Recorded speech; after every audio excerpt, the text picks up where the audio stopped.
Start. I remember the discussions that took place between the drafting committee of the Constituent Assembly and the chief ministers of the states and the ministers of the central government, and I would like to recall that our late lamented Dr. Shama Prasad Mukherjee, who was then Minister of Industry and Supply,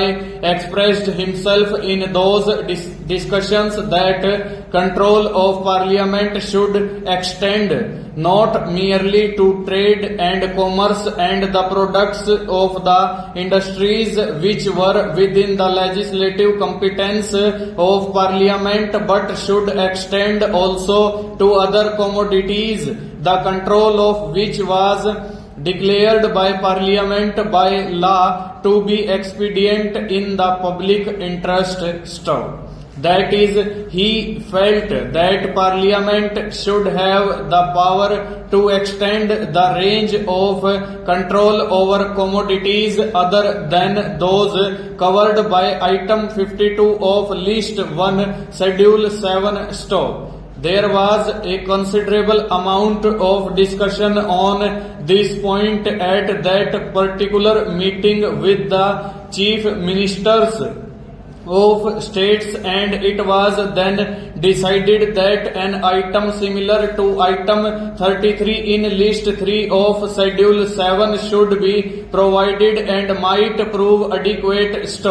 The present chief minister of UP at that time very aptly indicated that though the centre might have legislative powers in regard to some of these commodities, these powers have been and are being exercised only for the purpose of preparing a skeleton legislative measure, and that the provinces are left to deal with the rest as the provinces made rules, and the rule making even in regard to matters about which the main legislative power was with the centre. No conclusions were reached in that meeting in regard to augmenting the powers of Parliament in respect of all products which Parliament might consider at some time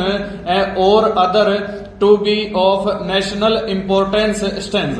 The idea of extending the powers of the centre in respect of the development of agriculture, including animal husbandry, forestry and fisheries, and supply and distribution of food was again mooted in the Lok Sabha on the 31st August 2009. The next stage in respect of the consideration of this matter and when the Ministry of Commerce and Industry appointed the Commodity Controls Committee. This committee in its report in paras 36 to 44 has discussed the entire question of the reserve powers of the central government to enable it to exercise control over any commodity at any given time. A reading of these paragraphs would, I humbly suggest, amply compensate the effort undertaken. This committee held that entry 33 of the concurrent list provides only a partial solution of the problem before us. Over.